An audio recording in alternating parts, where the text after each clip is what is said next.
And beginning with this lecture, we are having a new class of people, which is the exclusive club of former directors of the center.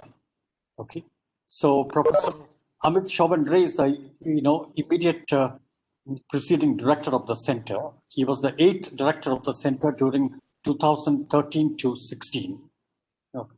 And he's currently a professor at the Center for International Trade and Development at the School of International Studies at Jawaharlal Nehru University. And of course, Professor Ray is quite well known. He has taken his Phil and PhD in economics from University of Oxford way back in 1988.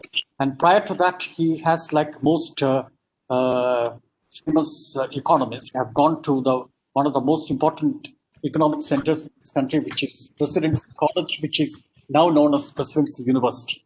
Okay, so and then thereafter, I think working in IIT Delhi and a few other places, he has joined Jawaharlal Nehru University, where he has remained.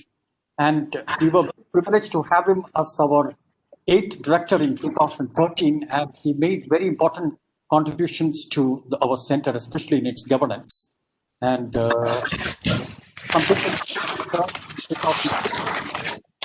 and he's for work in the broad area of economics of technology and innovation. And today, this evening, he's going to give a lecture on a very important issue, which seems to be sometimes relegated to the background in our discussion on, for instance, catch-up or development. Because very often we think that, especially when you program on, there seems to be a lot of disturbance. Let me just see what. Okay, now it's fine. Okay, there seems to be a problem because the policymakers are under the mistaken impression that the way in which they can jumpstart a manufacturing industry in the country is by simply tinkering with the ease of doing business, or or maybe even the physical infrastructure. Of course, these are important, but one of the most important thing is your ownership of knowledge assets. Okay, and so you have to bring the whole issue of intellectual property rights and its ownership when you discuss development. That's what Professor Ray is going to tell us. So, Amit, a very warm welcome back to CDS in a virtual way. And we do hope that you are able to come here in person. But that, of course, will still be there when it is possible for in-person activity to resume. And a very warm welcome, and we look forward to your lecture on locating intellectual property rights in a discourse in development. Thank you so much, Sunil, for this warm welcome and your kind words. It's a matter of great honor and privilege for me to be invited to speak, address the CDS fraternity as part of the celebrations of the 50th foundation year, which is a remarkable milestone for CDS's checkered history and its, trajectory of progression and achievement of academic excellence. Yes, of course, it would have been very nice to be physically there after a considerable amount of time, but I'm very happy to address virtually. And today, I would like to, as Sunil has already introduced, I'm going to talk about intellectual property rights, which happens to be my area of research and specialization, and I will try to relate it to a discourse on development. To begin with, let us ask ourselves, what is intellectual property? What is intellectual property? In fact, for that, I would like to take all of you back in history. Thousands of years ago, in a place rather close to where I'm sitting right now, Delhi, and perhaps somewhere in the suburbs of Gurgaon, a place that has been recently renamed as Gurugram, Guru's village, knowledge transfer is taking place at an ashram of a famous guru. And he is none other than Guru Dronacharya, a great scholar of advanced military arts, including knowledge of divine weapons rarely understood by anybody else at that time. He is imparting his personal knowledge and skills of archery to his most favorite disciple, Arjuna, whom he wanted to make the world's best archer. Ekalavya, the son of a tribal king, watches them in this process, and we all know what happened next. Now, in case there are people in this audience who do not know the story of Ekalavya, let me just take a minute to recount the essential elements of the story from the great Indian epic, the Mahabharata, as this is going to be a reference point that would keep coming back throughout my lecture today. Ekalavya was a bright, diligent, motivated, perseverant young man. He had no less potential of becoming the greatest archer with proper guidance. He had approached Guru Dronacharya to accept him as his disciple, but Drona refused on the ground that such knowledge, he believed, should be acquired only by royalty. When Ekalavya disclosed his tribal royal lineage, because after all he was the son of a tribal king, the caste or the race factor came into play, prompting Drona to reject his request. Ekalavya refused to give up his quest for knowledge and observed the great master during his training sessions with Arjuna. One day, fortuitously, Arjuna and Drona happened to discover that an unknown tribal boy had acquired knowledge and skills that surpassed that of Arjuna. They followed him to his hut to discover that he worshipped an idol of Drona as guru at his hut, and while practicing archery with devotion and perseverance. Ekalavya was overjoyed to see his acknowledged guru, and Drona took that opportunity to demand Guru Dakshina, a form of price for imparting knowledge that was common in those days. Readily agreed to oblige, Ekalavya did not realize what his guru would be demanding. Only his right thumb, that made his entire knowledge, the skills that he had acquired, completely useless. Drona had personal knowledge of military art, especially archery, that he had acquired and created through his great scholarship and wisdom. In other words, he had an asset that we would describe in modern terminology as his intellectual property. And he felt that Ekalavya stole this property. And that's why, in the name of Guru Dakshina, the price, he demanded something that made this knowledge completely obsolete to Ekalavya. So, the term intellectual property has a relatively recent origin. We clearly see that the concept has been in existence from time immemorial. IP refers to creations of the mind, inventions, literary pieces, artistic work, painting, music, designs. All these come under what is known as intellectual property, because these are all created through the intellect. Broadly speaking, IP may be perceived as a form of knowledge that societies have decided to assign property rights. Now, the value of knowledge is immeasurable. It enlightens individuals, it enriches humanity. But in more mundane economic terms, IP has immense economic value for the pursuit of economic prosperity and happiness. Now, the first time that was, clearly and remarkably demonstrated was by Nobel laureate Solow in his famous 1957 paper, where he reported a path-breaking finding. And this finding, many of us would be knowing, students would also have already learned. that the fastest growing economy of the world during 1900 and 1950, namely the USA, owes its growth story to technological progress. According to Solo's estimates, only 1/8 of its growth of manufacturing GDP per capita could be attributed to capital accumulation, what at that point was thought to be the key driver of prosperity, while 7/8 of its growth was due to technological progress. By another half a century down the line, the world experienced a paradigm shift in its production and economic and social structures, which gave birth to a truly knowledge-driven economy and society. Of course, in part, this is attributable to the proliferation of IT. The value of knowledge thus multiplied many folds during this period, as it now acts as a key input to almost all aspects of our economy and society universally, globally. Now, having understood how valuable knowledge is in the present context, I would like to first highlight a very interesting feature of this valuable asset.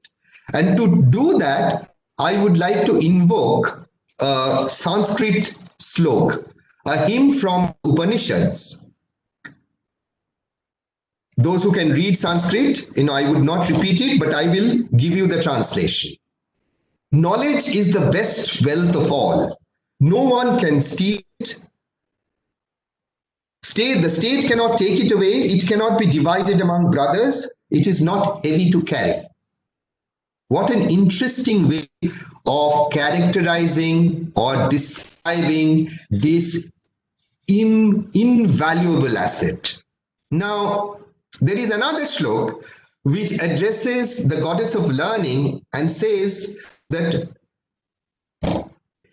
thou treasury is filled with an extremely interesting asset which never gets depleted if you spend, but which actually gets augmented if you spend, but gets depleted if you try to save.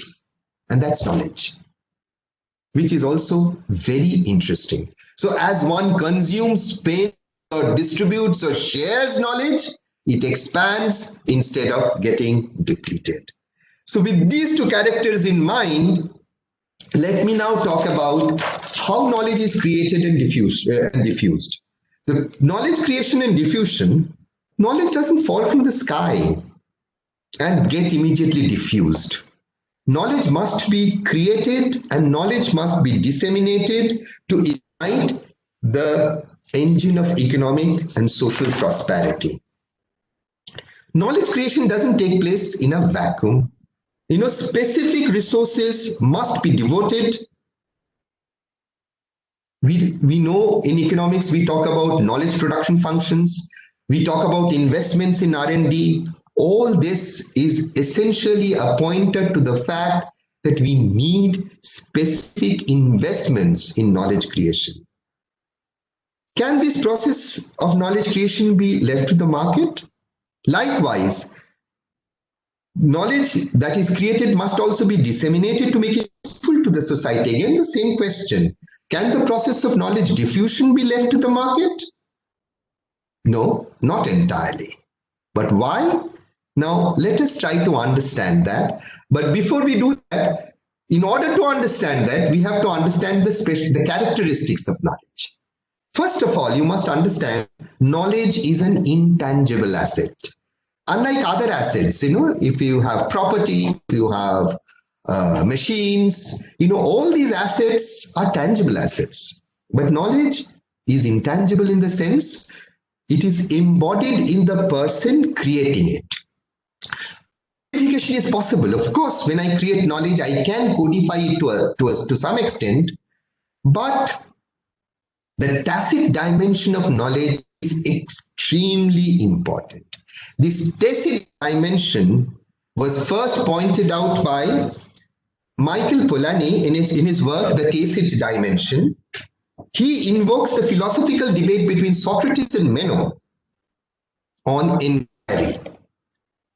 and which has later on come to be known as the so-called Menno's paradox of inquiry. So knowledge is created. How is knowledge created? It's created through research and inquiry. So you have to identify a hitherto uncomprehended problem or puzzle, and then you try to find solution to that problem. That is how new knowledge is created. But according to Menno, this is an absurdity. Why? Because if you know the problem, then there is no problem. What are you looking for? And if you don't know the problem, then how can you look for it? Obviously, there is a catch in it. This twist of Menno assumes that all entire knowledge is explicit.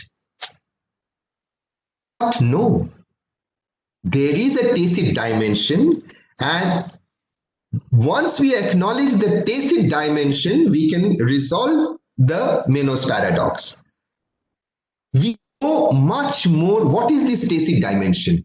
The tacit dimension is the fact that we know much more than we can codify or express. Okay, so we have tacit foreknowledge of that are yet undiscovered, and this helps us resolve the paradox of Menno. The tacit dimension is extremely important. I mean, I just give a small example in my class, which if I have the liberty to give in this lecture also. Recipe, I can create a new recipe in my mind through whatever investments. I have a fancy kitchen, I have all kinds of infrastructure, and I've created a fantastic recipe. Now, however much I try to codify it through a recipe book, it never actually translates into perfect knowledge transmission. I remember a recipe that I learned from my own grandmother. When I tried to, replicate that recipe, it never came out that perfect because there is a tacit element which is very hard to grasp. If you understand the Ekalavya story, there is a tacit element going on. Dronacharya is sharing his knowledge to Arjuna.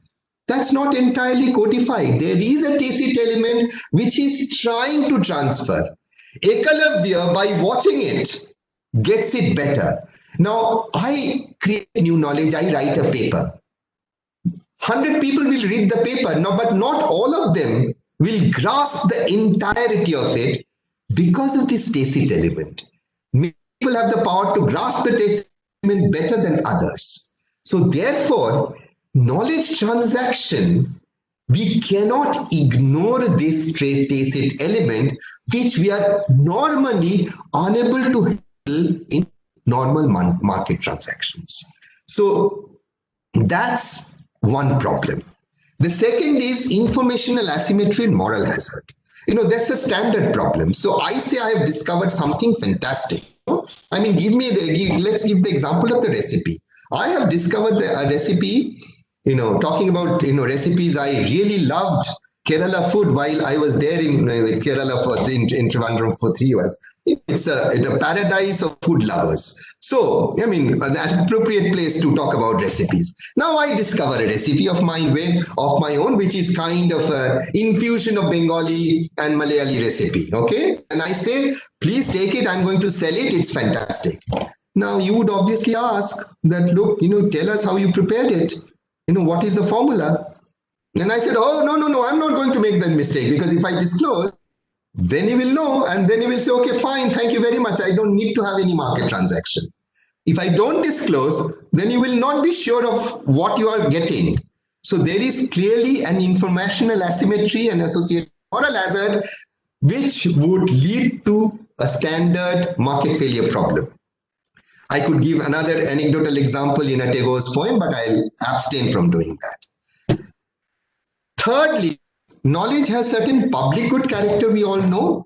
It is non-rival, which basically means use by one does not reduce the amount available for use by others. So once provided, the marginal cost of an extra user is zero, which means if you charge any positive price, that would violate the standard efficiency assumption of price is equal to marginal cost. Which basically means some users would be excluded. So therefore, according to Arrow 1962, knowledge should be, from a welfare point of view, should be available free of charge because that only this would ensure optimal utilization of knowledge. But of course, that provides no incentive for investments in research. So no incentive for investment in research. Is that correct? We will discuss it later. Second, when we talk about non-rivalry, we say the amount of knowledge that is available to me, if I use it now, will not be reduced if you come tomorrow and want to use that same knowledge. The quantity of knowledge never gets depleted, right? But yes, while the quantity and quality may not get depleted, its value might. Because I know, as the first user of a particular knowledge which I am actually using for commercial applications, the first user would have a first mover advantage. So therefore, the value of this knowledge to the first user may be slightly different or quite different from that of the second user, although the quantity and the quality would be the same. So I just wanted to flag this. Then it is non-excludable. So once provided to one, you cannot exclude others. Again, the Ekalavya story. Arjun was provided this knowledge. Drona was giving it this. Drona tried to exclude through various means, but finally could, because he just saw it. He just got that knowledge. So, is all knowledge excludable? Well, not quite, because there are means of excluding, and one of them is what is the core of my topic, which is intellectual property rights. I'll come to it later. But there are other means like secrecy. I am told in ancient India, knowledge often was, passed on to disciples in a very secretive manner of parampara. So nobody outside that parampara would be allowed to enter. And they would have a code of secrecy. Even that would go for certain skilled arts, like, in Kerala, there is this mirror, which is produced with an alloy of metals, the Arunmala mirror or something. So which is, a skill that is passed on in that area only, in that village only, in that particular family. So you can exclude if you have these social norms. Of course, and you can use other social institutions like caste, creed, race. Again, the Ekalavya story, although not successful, but he did that. And then he used, legal sanctions and social sanctions, in order to exclude him. Because, the social sanction was, if you accept me as Guru, you have to pay Guru Dakshina. Now, in the modern times, if you do that, you will, the disciple would say, get lost. You want me to chop off your thumb? No, I won't do that. But in olden times, the value system, the social norms, you would have to do it. So he had to do it. So he was excluded and he paid a price. It was almost like a market transaction, a price that he paid, which made his entire knowledge completely useless. In fact, just to mention that in some folklore version of the Mahabharata, Saraswati was supposed to have cursed Dronacharya with an unarmed and very humiliating, very undignified death for his action. Because Saraswati said that knowledge belongs to all. The fact that Drona refused to impart knowledge to one and all was a crime according to Saraswati, for which he was cursed. But the fact of the matter is, these characteristics make knowledge creation and dissemination an area par excellence of market failure. So market failure is endemic if we talk about knowledge creation and knowledge dissemination because of these problems. Historically, creativity was nurtured through royal patronage. But of course, now also, a lot of creativity is nurtured through state patronage, but not all. So let us see how the institution of IPR can ameliorate the problem of market failure in knowledge creation and knowledge dissemination. In doing so, I will focus only on patents for the time being for this lecture. So what is a patent? Patent essentially assigns property rights on inventions to the first and true inventor. This is in the Statute of Monopolies passed by the British Parliament in 1623-24. Forbid this Statute of Monopolies actually banned any restrictive trade practices. All monopolies were banned with the exception of patent monopolies, which was a temporary monopoly granted to inventors. It is actually a negative right. It prohibits, it excludes others from acquiring or using the knowledge of invention made by somebody else. But the inventor or the patent holder has no obligation either to practice or to put to use this invention. So patenting is a negative right. It does not guarantee use. You please keep this in mind. And then second is, in exchange for these exclusive rights, what does the patentee have to do? It must disclose the invention as part of a publicly available patent document. Disclosure must make sense to in such a language that it makes sense to third parties who are knowledgeable in the state of the art. Now there are, these things are common, so I just skip, I will just go through it fast. There are three criteria of patentability. First, it has to be new, is something that has not been in the public domain before, not previously patented, published, or used. Now, what about reinvention of a forgotten art? The criterion is not such black and white. Various countries have criteria for that. Inventive step. So, you have an existing pool of knowledge and you have created something new. This creating new should not be an obvious inference from the existing knowledge. There has to have an inventive scientific step involved in order to for it to qualify for patenting. So this is basically a technical requirement. And third is use or industrial. The new knowledge should have some potential industrial application.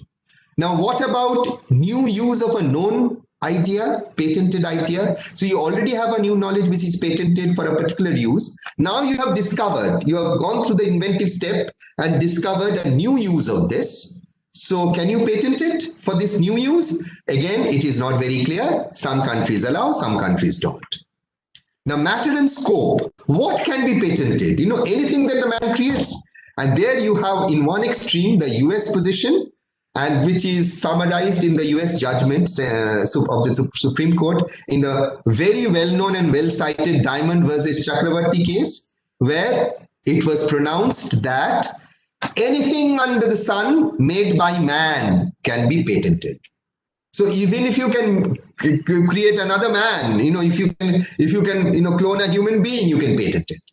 Whereas other countries do not agree, because they say that patenting should be restricted so that it doesn't upset the social order or the public order. Order public is what the use of the expression in the TRIPS agreement, which says that countries would have to have the right to explain patentability if it upsets public order. So many countries do not allow organisms to be patented.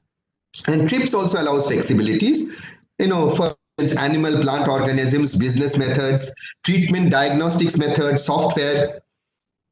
Some of them may be covered in other forms of IPR.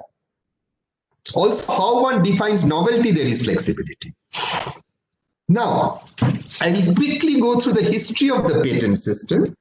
You see, as I said, it started in 1624 with the Statute of Monopolies by the British Parliament. Now, 200 years from then, the patent system started spreading.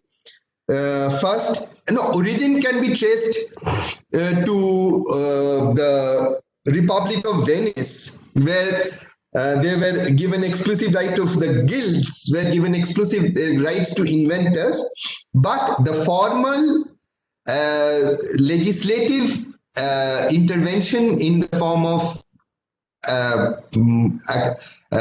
granting monopoly rights to inventors was the British statutes of monopolies. And then, of course, France recognized property rights of the inventor and his right to his patents. It was like an individual right. US was silent on the property part of it, but stressed the inventor's right to a patent. And Austria said that inventor has no right to protection, but as a matter of policies may be granted a privilege if it's in public interest. But after this, from 1850 onwards, there was a rise of an anti-patent movement. Several countries in Europe loosened their patent regimes. For instance, Britain reduced the patent duration to 7 years with provision of compulsory licensing. Similarly, Germany, Netherlands, etc. But then from the 1873 onwards, patent system got further reinforced, and that continued. Okay. Now, there was demand for harmonization. The Vienna Conference in 1873, Paris in 1883, then the creation of WIPO in 67, and finally TRIPS as a part of the WTO agreement comes in 1995. So this is kind of the history of the patent system spread over almost 3 decades, 300 or more than 300 years. Or actually 400 years, almost 400 years now. Okay. Now, I would like to cover or give an idea of the 4 sets of argument that have been put forward in the patent legislations and the critiques also. And this is very beautifully presented in a piece called An Economic Review of the Patent System by a very well-known economist, Fritz Matlock. He was the chair of a subcommittee on patents, trademarks, and copyright of the US Senate. And this Senate subcommittee report was published in 1958 under the same title. It's there in the internet. And I recommend that anybody who would like to learn about patent, the economics of patent, should read this. Now, I would just cover the 4 sets of argument that have been summarized by Matlock and see, how we critically look at these arguments. The first argument is the natural law thesis, which is basically the British position. This is the French position, natural law. So man has a natural property right in his own idea. I have created this idea, so I own it. I have the right to own it. Appropriation or use by others amount to stealing. And therefore, I have the right to claim property rights on whatever ideas I create. So, according to this French position, if it is not regarded as property of the creator, it would amount to violation of rights of man.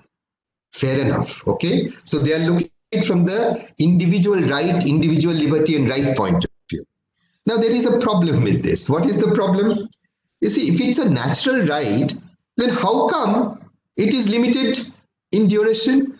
So I will create the idea today. I only have the right to own this idea for 15 years or 20 years, whatever be the duration of the patent.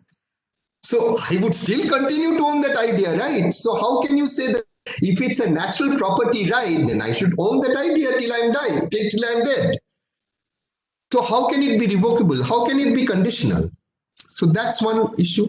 The second is exclusive possession of an idea is logically impossible once shared.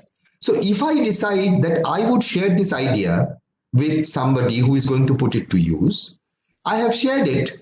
Now, when Dronacharya shared his knowledge with Arjun, he has shared it. So how can you talk about exclusive possession once you've shared this idea? And then third is, you say it is stolen. Somebody has used it, means your idea is stolen. Now, when somebody steals my pen or my mobile, I don't have it anymore. But this idea is stolen by somebody, but I still continue to have it. So in what sense is it stolen? So these are questions or issues that have been pricked in the sort of natural law, natural property right, natural law thesis. The second is reward by monopoly thesis, and this is the British position. They said that monopoly is bad, we don't deny, but we must reward those who serve the society, and inventors serve the society. Of course, they do serve the society. The one who invented penicillin, did great service to humanity because it saves millions and billions of lives. Of course, it does. But their argument is, if you give them a monopoly right, then the market will determine how useful it is and you will be proportionately rewarded. That's where the problematic lies. First of all, suppose we discover a malaria vaccine. That would be immensely useful to society, but it's a poor man's disease. It's a disease of the tropics. So therefore, the profits that the monopoly profit you would make from this creation will definitely not be as large compared to you discovering something which will serve the elite and the prosperous. So therefore, you cannot say that the market determined monopoly profit will reflect your service to humanity. That's a problematic proposition. The second is even more fundamental. You see, those who want to serve the society, serve humanity, will do it anyway. Why do you need to reward them? Why do you need to, pay them back? They are possibly not looking for payment also. More importantly, when you say that, something is discovered, penicillin is discovered by so-and-so. Now you are looking at the tipping point. But basically, no discovery, no invention is created at one point in time. It has a history of knowledge creation. Background knowledge, background scientific progress of society, humanity, and economy would determine at what point and how something is discovered. So it's basically the final step when you make the discovery, and you are giving that person the reward. But that's clearly why the lucky one who finally made it, why not reward the entire base? Because if you don't have a base, you really don't have the discovery. So, moreover, if you really need that reward, isn't the head start reward enough? So these questions are problematic when you think of the reward by monopoly thesis. The third argument is the US position, which is the monopoly profit incentive thesis. And here they say that nobody would work towards knowledge creation unless you are incentivized, unless you know that you can sell your knowledge. Now, this is a very, very problematic proposition. In fact, I would quote a very famous statement by Abraham Lincoln, who said that the patent system added the fuel of interest to the fire of the genius, which basically means that you need to incentivize. You need to add the incentive of monopoly profits to your genius to let it fire. Now, there are a series of counter arguments. First of all, creativity and innovation, can it really be incentivized? When somebody, a painter, paints, does he think of how much money will it fetch? I doubt. Lot of great painters, died in penury. When literature writes a novel, does he think how much money I'm going to make out of it? Or does he do it just for the sheer joy of creating? So therefore, this is a very problematic way of looking at creativity. So, and if at all incentives are important, then, if you get a award, if you get recognition, if you get epitome, you discover a theory and a theory is named after you, isn't that incentive enough, for creativity? So therefore, that is one issue which needs one needs to ponder about. And secondly, when you say that you are actually, sort of adding the fuel of interest to the fire of genius, means you are, kind of trying to, sort of facilitate, act as a catalyst to creative, intellects and minds, then, the problem is, whom are you incentivizing? Are you incentivizing the inventor, the creator, or the entrepreneur who takes this creation to the marketplace? Because often the monopoly profit incentive is for the ones who is taking it to the marketplace. So it's not incentivizing creativity, but it's incentivizing taking creativity to the marketplace, So these kinds of clarity must be there. And the fourth argument is exchange for secret thesis, which says that it's basically a quid pro quo, because you are disclosing your, you are disclosing your knowledge, new knowledge. That's why we are giving you a temporary protection. So it is win-win for all, because if you don't disclose, new knowledge will disappear. Now, I agree that a lot of knowledge from ancient times has disappeared because of lack of codification or lack of documentation. Yes, but and therefore it is definitely good that if you create a new knowledge, you should. But then why do you need an incentive to do that is a different question. And secondly, whether it actually, so does it remove secrecy or it enforces secrecy? Actually, patenting often encourages secrecy before you patent. So you are, getting some initial results, you are discovering something, but you are still not at the point of coming to a patentable discovery, patentable idea. So you try to be very, very secretive because you don't want to publish it. A standard policy in most universities is that first patent and then publish. So you don't want to even, share your, intermediate or even very interesting results, robust results that you are getting, because you are still not arriving at a patentable outcome from there. You're waiting. So does it actually, promote progress of knowledge, or does it hinder progress of knowledge? Again, to be thought about. So I love to, quote Macrob's grand conclusion of this huge document. And he says that if we did not have a patent system, it would be irresponsible on the basis of our present knowledge of its economic consequences to recommend instituting one. But since we have, and he's talking about, means America, have had a patent system for a long time, it would be irresponsible on the basis of our present knowledge to recommend abolishing it. The last statement refers to a country such as the United States of America, not to a small country and not to a predominantly non-industrial country where a different weight of argument might well suggest another conclusion.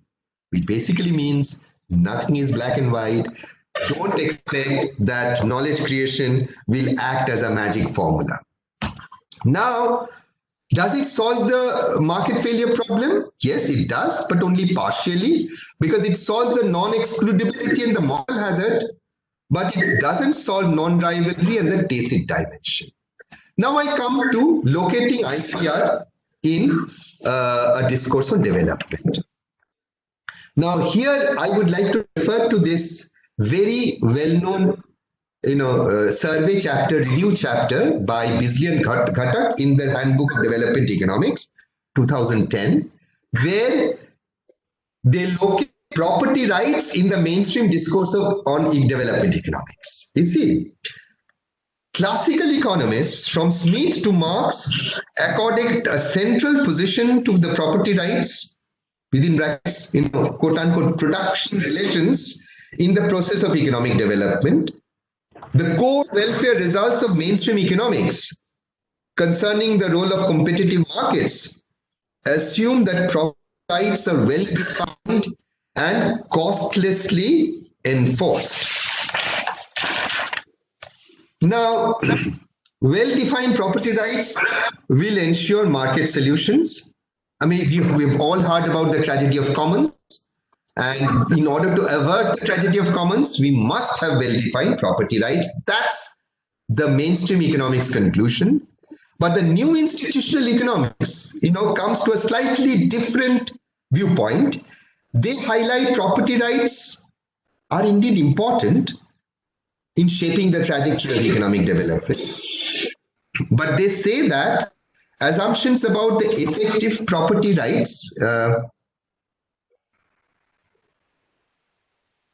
I'm hearing some noises, would the listeners please mute your mics? Thank you. So the emergence of the new institutional economics say that the assumptions about effective property rights cannot be taken for granted. Property rights institutions, they have their own dynamics. They evolve. In fact, they co-evolve endogenously within the economic system. As the economies, travels through the trajectory of development, supporting institutional structures, supporting property right institutions get instated, in the system. Now, of course, it's not instantaneous and it's not smooth at all. Let us take the example of the history of mankind, how property rights shaped the history of mankind. Now, think of the hunting-gathering societies, the ancient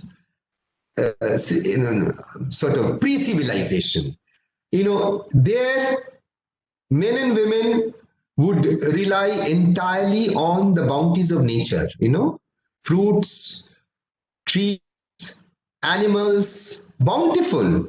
And what was required? And so the society, the economy was entirely natural resource driven, and labor was the only human-owned asset in the production process. It not only used labor for the direct production, but also to make man-made tools, simple man-made tools using labor, which would make the process of production more efficient. So this was going on. Now, obviously, there was no need for establishing property rights over animals and the forests, because it was the boundaries of nature. Now, as population expanded, resource constraints was setting in, and the economies, the societies was transiting from hunting gathering to settled agriculture. The moment we transit to settled agriculture, the most important institutional change that is required is property rights. Why? Because you need to define clearly assigned property rights over crops and cattle. Either animal husbandry or agricultural farming, you are producing with your own labor and you are creating this stock. Unless you establish property right that this is mine, so it is no longer a common property, the forest that you can pluck the apples and eat it. So that property right is very important.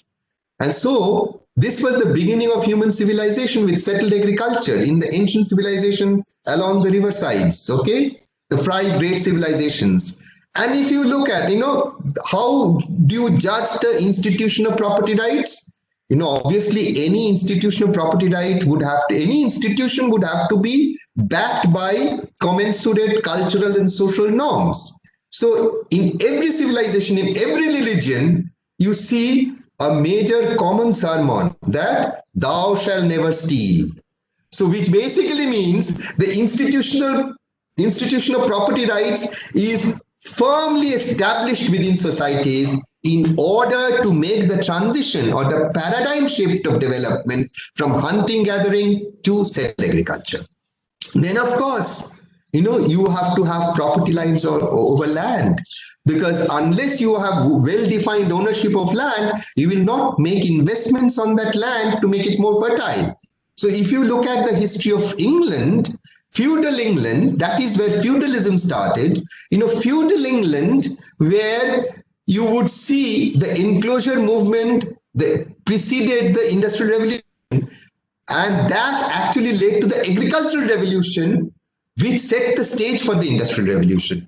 What was this enclosure movement? The feudal landlords were enclosing their lands and saying, demarcating them, that this is my land, nobody can trespass. So I will now put in all this effort, I will make it more fertile, I'll have irrigation, I'll use soil enhancement, improve soil quality, and agricultural productivity increased manyfold, and that led to a so-called agricultural revolution, which set the stage for industrial revolution.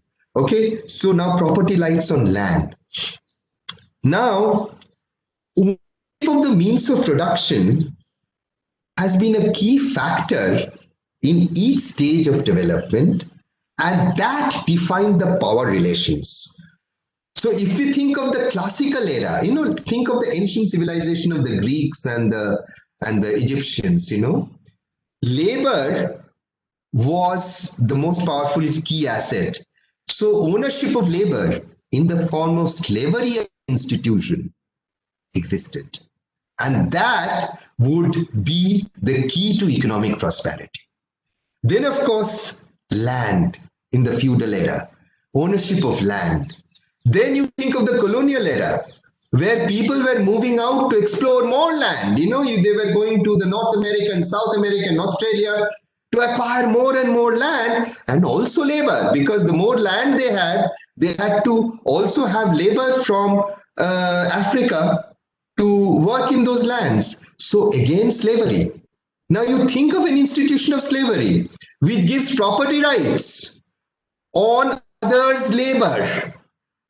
Now, you have to have a societal structure. It is unimaginable today, but it existed. It did exist. So your social and value system will have to support the institutional structure that goes on with the changing trajectory of development. So labor. Then industrial revolution, what would be the key factor? Capital. And then presently, if we ask, what is the key factor that drives prosperity?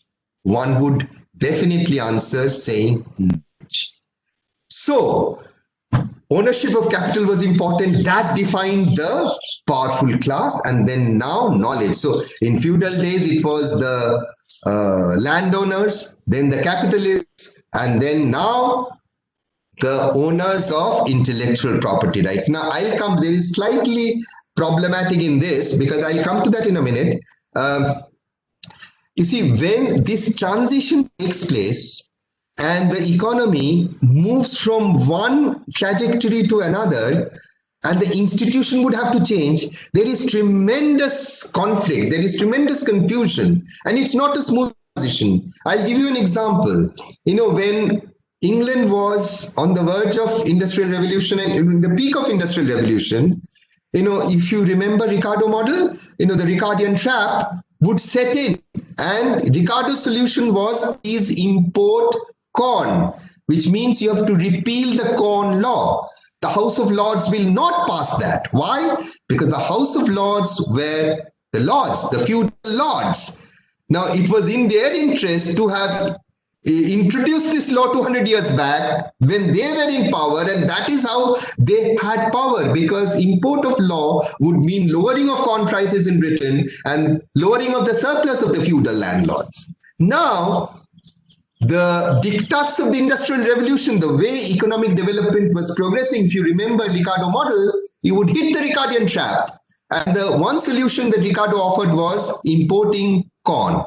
Okay, now that was resisted. It took decades before the Corn Law was passed by the British Parliament. So what I'm trying to say, that the trajectory of development changes, which demands changes in the property right institutions, but the class struggle continues. The feudal class would try to retain their power, and therefore they would resist, but slowly changes would take place. Now, you see, also there are problems, like when you are talking about rights, property rights, assigning property rights, it's the right of somebody who owns that property. I understand that. But you might be also denying rights of somebody else. Now, This is most blatant in the case of slavery, where you are giving property rights to owners of slaves, but you are denying the slaves their fundamental human right to live with dignity. So therefore, property rights itself is problematic, sometimes very blatant, but not sometimes not so blatant, but there are these trade-offs, whose property right, whose right are we talking about? Now, in case of intellectual property rights, such trade-offs are very much there, and I will come to that in a minute. I have 5 more minutes to talk, but I would like to talk with the general problems with the intellectual property rights system. So like the tragedy of commons, which the intellectual property rights regime tries to avert, you might have the tragedy of anti-commons. Now, what is that? Now, if you look at any modern gadget, any modern, product, that contains a bundle of patents. Many small discoveries and invention will go into creating that, be it your mobile phone, your iPad, your laptop, or whatever, a bundle of patents. Now, when you have such small property rights patents to negotiate with, which means you have to negotiate with each individual patent holder to be able to produce this product. Now, that could actually mean augmentation, increase of transaction cost to the extent of leading it to impossibilities. There may be opportunistic holdups. Suppose I know that my input is so crucial that you will not be able to produce this touch phone unless this small discovery I license to you. I can do an opportunistic holdup. I said I can demand any price. And what has happened? As a result of this, human mind, entrepreneurial mind works in that way. There are companies which are known as patent trolls. They troll scientists' labs all over the world and tries to find out what their scientific research is discovering. And then they would find out patentability from there and ask the scientists to patent them. They will bear the entire cost of patenting those ideas, however small, however insignificant it might appear, and then they will buy an exclusive one-time license, a lifetime license for those patents. Okay. So now these trolls, these companies will thus build up a huge portfolio of diverse small patents. Now their legal team and the scientific team is on the lookout for products that are coming out, and then they will try to see if it infringes with any of these ideas somewhere. And maybe the producer, the producer or the creator of this new product might have been an overlooking also. And then they will sue them, and that is their livelihood. That is how these companies, make a living. So therefore, they are using IPR not for any economic progress or any knowledge creation. They are basically using for obstruction of prosperity. So that's the tragedy of anti-commons. Then you also have in mainstream economics literature, strategic patenting and patent shelving, which means sometimes I do decide to patent or create knowledge for patenting in order to make profits. But sometimes it's a strategic decision, especially if I'm a monopolist threatened by entry. There is a potential entrant, but I have a patent monopoly, so you can't enter. So we are both working, he starts working on improving this product to come to another patent, which if he gets, will make my product obsolete and I'll be out of the market and he will get the whole market. So in order to do that, I'll be forced to also compete with him and get this product first. So if I do that as an incumbent firm, I have an advantage in working on that product for improvements much easier, much productively, much more efficiently. I discover it first, I get the patent to make sure that the potential entrant is wiped out. Now, after getting the patent, and it has happened in history, the firms never use that patent. That is never put to use because although it's an improved product, putting it to use would entail a huge change in the production organization. So if a new firm did it, they would start from scratch and they would do it and make this incumbent firm obsolete. But the incumbent firm has no interest because he's got his patent, so he has, eliminated potential threats, entry threats. So that is of note. Secondly, you can have competitive R&D and patent races. Everybody is trying to race, investing in the same knowledge, trying to discover is first, okay, so that they get the patent. Then there can be, of course, the dubious welfare effect on, monopoly entails a dead weight loss to society, and a complete, consumers are worse off because of the quasi rent that they pay and the elimination of the consumer surplus. Now, there are two arguments. Some people say, no, you can't say the consumers are worse off because you are talking about a new product which would not have existed if there was no monopoly provided to them. The others would say, no, there is no counterfactual. Even without the monopoly incentive, people might have come up with the new products. So there is no end to this debate about consumer welfare. And finally, the trade-off between technology creation and technology diffusion, which is called the paradox of patent by Joan Robinson, another famous economist associated with CDS. So, what patent does is to slow down diffusion to foster creation. Now, you want to create knowledge for the betterment of society, but in order to create knowledge, you are restricting use of that knowledge. So what's the point? So that can be completely counterproductive. And in fact, if we believe in the Sanskrit slok that, knowledge is best utilized and, it gets augmented with use, then this is completely counterproductive. So these are the general problems of the intellectual property rights itself. Now we talk about the IPR for development. Technological catch-up. Sunil mentioned, the developing world and the emerging world are not operating on the frontiers of technology. So they have to catch up, they have to learn.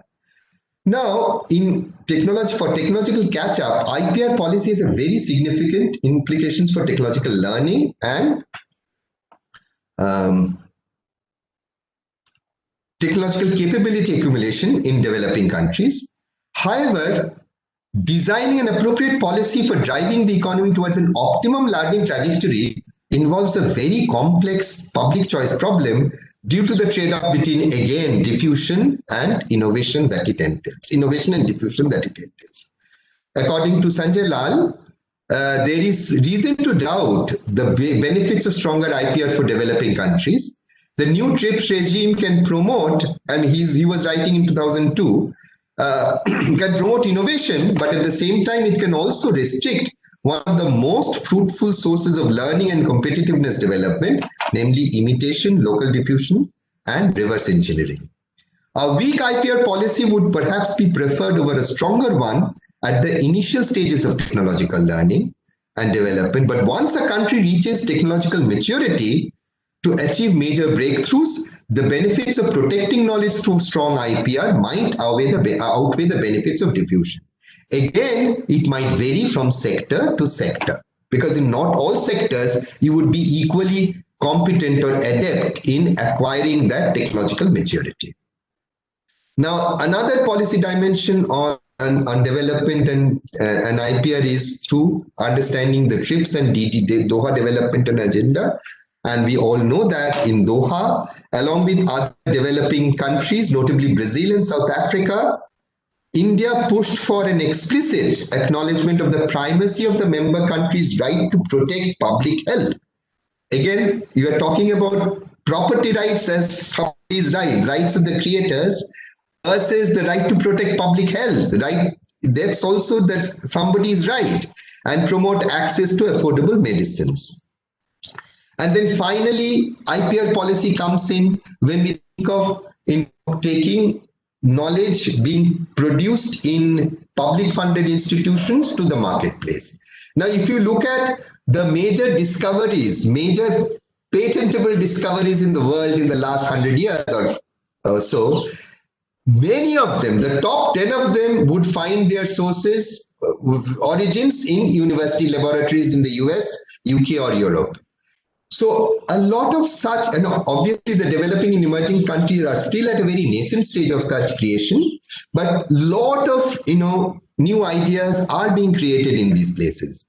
And one way one approach is by streamlining the IPR. So the scientists in universities should be encouraged to have very clearly defined intellectual property rights, when they create this knowledge, so that you can have the entrepreneurs freely coming in and taking these ideas to the marketplace.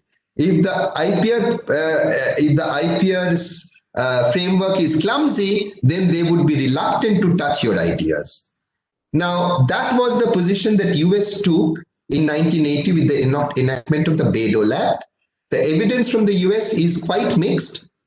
And the only thing that one would like to mention in the context of emerging countries is, please remember, this is an important route, but this may not be the only route for taking knowledge to the marketplace. There are additional channels such as contracts, collaborations, consulting, clubbed together as knowledge exchange, which encourage bi-directional flow of knowledge, where the university-based researchers and the users of this research based elsewhere are both involved in the knowledge creation process. So the IP route should be supplemented adequately and strongly by this other route of knowledge exchange to make an effective transition of these knowledge ideas created in universities for economic and social applications. Now, concluding remarks. IP, the term IP is of recent origin, but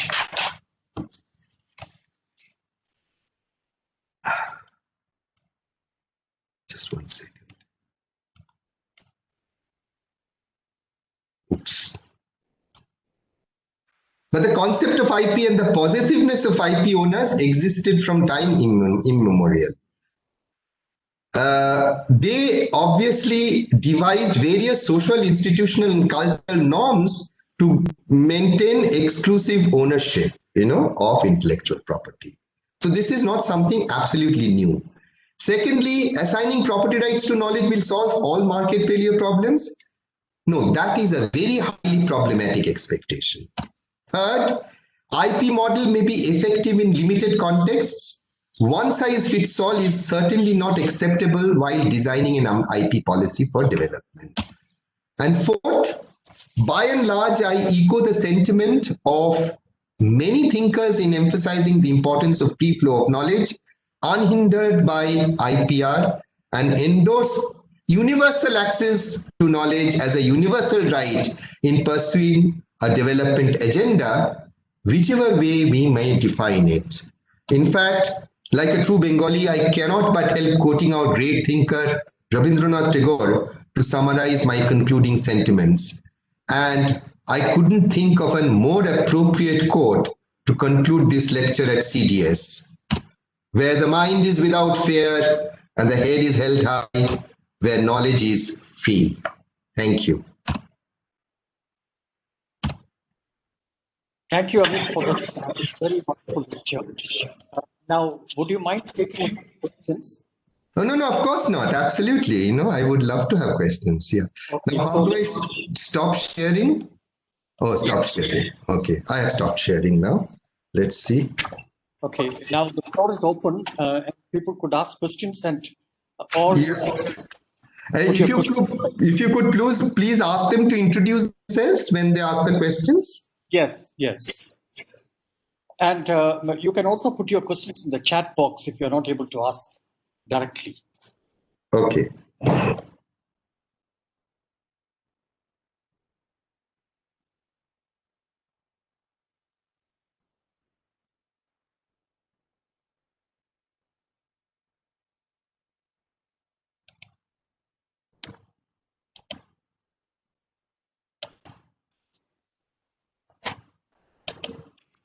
There is usually a kind of a pause before. I know. I have attended many of these, and it becomes a little more forthcoming when you have a face-to-face. So in virtual, I don't know, maybe many of them saying they are present, but possibly they have disappeared also. By that time, let this old man speak. But then, can I ask you just by way of starting? Yes, please do. Please, by all means. So what do you think about, say, for instance, your basic argument is that, countries which are at the lower level of development, it's not necessary to have a strong IPR regime, okay? But after TRIPS, what you find is that you have a harmonization of patent regimes across countries of different stages of development. The rules are exactly the same, and so then, and you have seen that, especially now that we have a pandemic, and we have already seen in the case of health industry has now become extremely important. And whether we're talking about therapeutic drugs, vaccines, or medical devices, in all three of them, the fact that you have a intellectual property right regime in place, raises the cost of those products and indeed services also very much. Yes. Although there has been a kind of initiative quite recently, it is surprising that India, which normally is in the forefront, like you referred to the Doha Declaration, etc., and so on. But India has not built that group of countries, which has opted for no intellectual property rights as well as health industry is concerned for the time being. So what are your views on this? Yes, you are absolutely right. With the TRIPS agreement in place, now it is already homogenized. So there is no scope for any further, although my conclusion was on one size fits all is not the right policy, but we are given to it now, So my view would be, given that it has been exogenously imposed, and that's another point that I wanted to make, as I was trying to impress upon, the institutions evolve endogenously, within the economic system. Now, but in case of TRIPS, in case of intellectual property right, suddenly there has been this demand for global homogenization. For instance, when I did give the example of transiting from the feudal to the industrial, development trajectory in Britain, where you required the change in in terms of the repeal of the Corn Law. Now, that was in Britain at that point. That didn't mean that every country would have to, liberalize imports at that point. So, for instance, if you look at the history of IPR regimes also, it has been endogenously determined in almost all countries. Many countries, advanced Western industrial world, they did not move to a stringent, IP regime even as late as the 70s, Italy in 1972, I suppose, and, even Germany 1962. Okay, where India, suddenly, India had the British very strict law till 1971, all of us knows, but India decided to go easy on that, loosen its intellectual property rights regime. And then suddenly, during the Doha round, it was actually dictated by the large corporate interest to have ownership of intellectual property, and that too globally.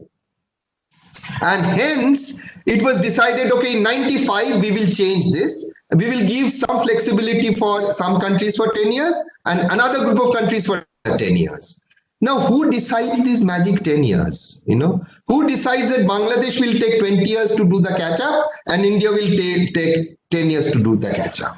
So my contention is, conceptually, it was agreed that yes, different countries at different levels of catch-up should not have the same level of IPR. But again, it is being exogenously imposed, not left to the design of the own country's initiative, So it is no longer can be considered as endogenous. It is basically being exogenously imposed.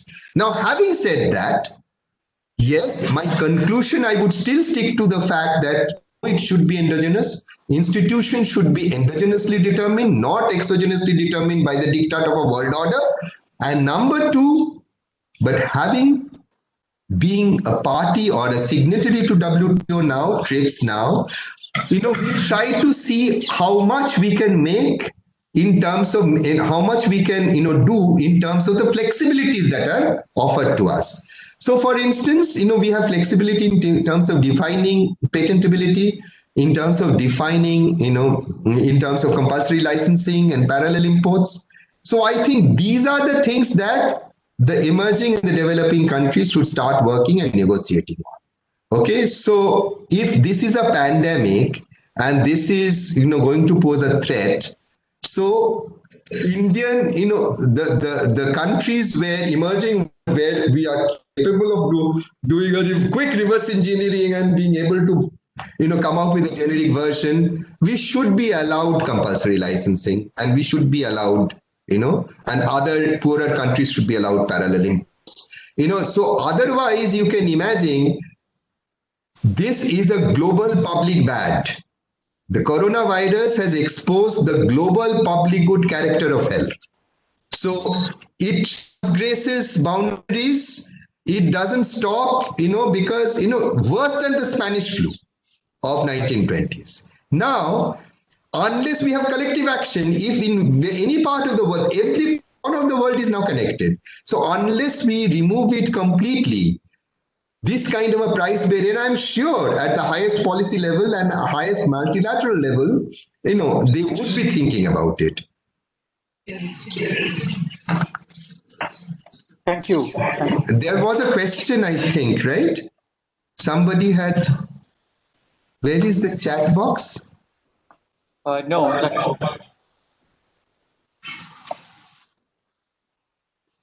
the chat box is on the but I didn't see any questions there. Okay, well, somebody was writing something. No, that was, we had asked some person to mute his microphone. Oh, okay. All right. Okay. The floor is open. People could ask questions. K.M. Chandrasekhar, isn't it? Yes, please. Just, since you were mentioning the public health issue, I think this is an add-on to Sunil's question. Now, you have already the agreement of 2003 on implementation of paragraph 6 of the Doha Declaration on the TRIPS agreement of public health.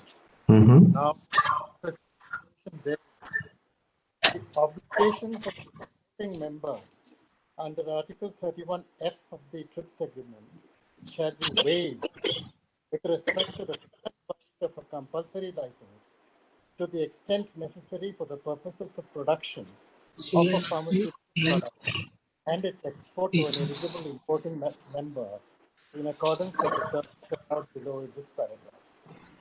Now, the logic behind this is that India wants to say send product to Kenya. Kenya doesn't have any production facility. We are under this particular clause to produce and export. So, does this some extent solve the problem? Because that is of enabling production business, pharmaceutical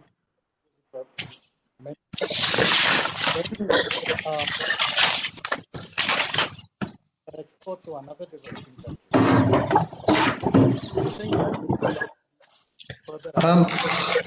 Yes. I get your question, although your voice was breaking. I do get the essence of your question. First of all, good afternoon, sir. It's extremely good to hear your voice, and my respectful compliments to you. It's wonderful to touch base once again. Now, let me answer your question.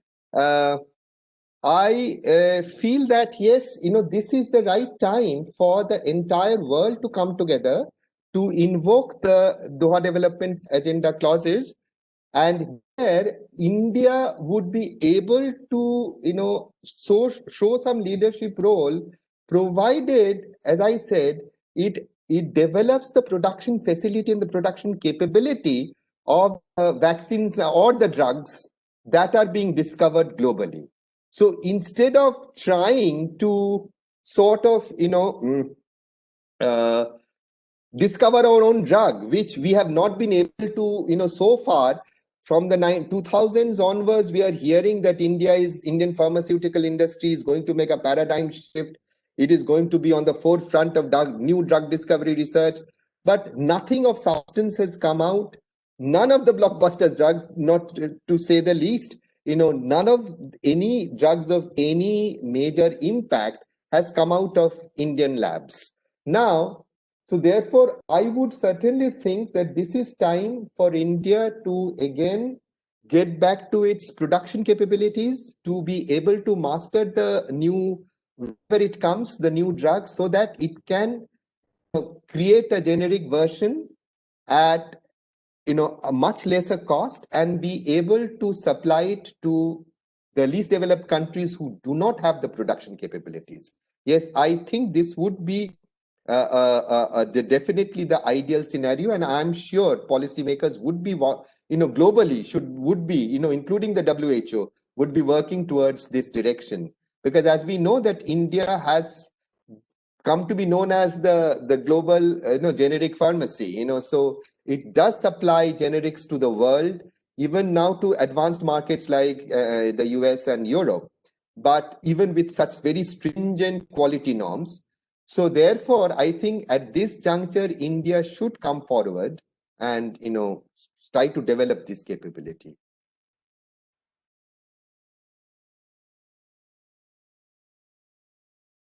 Thank you. Any further questions?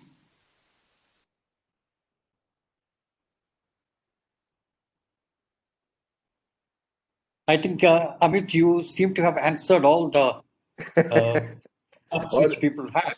Just a nice comment. Or maybe there are no questions to ask because it's such a sort of an obvious presentation. Maybe everybody has the answers to every question. No, not at all. Actually, Amit, I think you should give us a follow-up lecture focusing more on TRIPS and the events that follow TRIPS. Yes. Because that is what the scene presently is. So absolutely.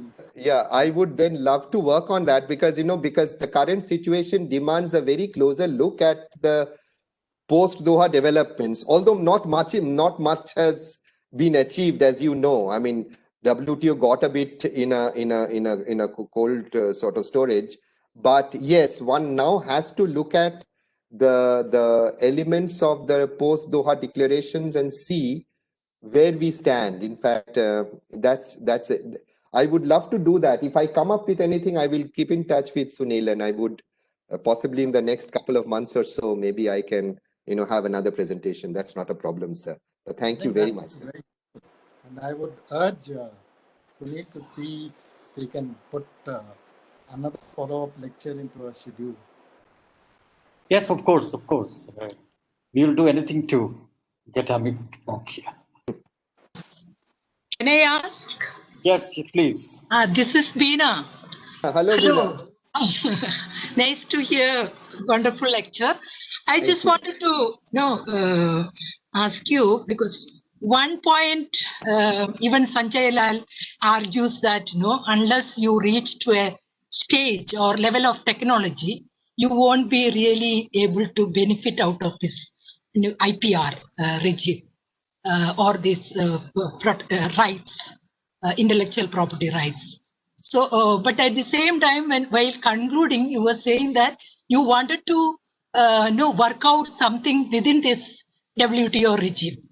So, and you refer the cases of patent and compulsory licensing and parallel imports. So how do you know what extent we need to wait for reaching to that stages of development, and how do you really negotiate? What would be the way out for the negotiation, especially when it comes to the patents? And you were also suggesting that we need to find out the way out for going for generic goods, and that is basically it's a process patent kind of regime. So how do we really negotiate to go for this process patent kind of regime within this IPR and under the framework of WTO? No, we can't, because now it's sort of written down, and we cannot deviate from the agreed principles of the WTO, the common minimum principles. But what I'm trying to say is so even within the WTO, the TRIPS framework, there are flexibilities that have been built in, which we are possibly not making full use of. Okay, for instance, even compulsory, after the Doha Development Agenda, compulsory licensing was not, that public emergencies or something, that was the clause, I guess, I'm forgetting the nomenclature, where you can invoke this and, have a compulsory license issued. Now, India has only used one, and that too after maybe 14 years or something, I mean, in 2014 or 15 or somewhere, for some cancer drug. Whereas Brazil and other countries have been using the compulsory licensing quite effectively. So the question is, although we cannot do anything to change the basic format or the basic agreement of the TRIPS agreement, but we can, within the TRIPS agreement, flexibilities, and one has to actually go into the details of it.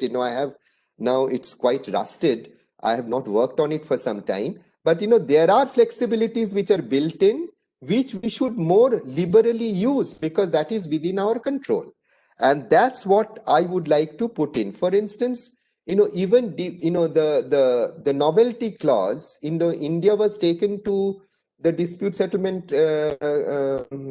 board for this Novartis drug, and the High Court, the Madras Chennai High Court, gave a judgment in favor of the Indian Patent Office, rejecting the patenting claim because it was, according to the Indian Patent Act, it didn't qualify to be novel. Now, there was plenty of differences of opinion, legal and scientific, on that. But finally, it was, when it was taken to the dispute settlement board, finally, India's position prevailed.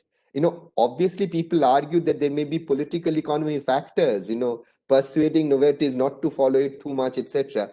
But the fact of the matter is, we still have some leverage in terms of how we can make the most out of an agreement which is already fait accompli. But I repeat, my position still remains the same. It is not only with respect to countries, but I would go to the extent of saying, even with respect to sectors, there are sectors which are still at a very lower level of catching up, which would require a more weak and flexible IPR compared to another sector where we have almost reached the frontier, where maybe a fillip can be obtained if we get a strong IPR instituted. So obviously, I am talking in a very general terms, but there are areas in which we can exploit the flexibilities. That is what I'm trying to say. But we cannot change, the process and the product patent regimes that we have agreed on. Okay, thank you. Thank you. Any further questions? We have already reached 5 o'clock, and maybe if there are any further questions, you could ask one immediately.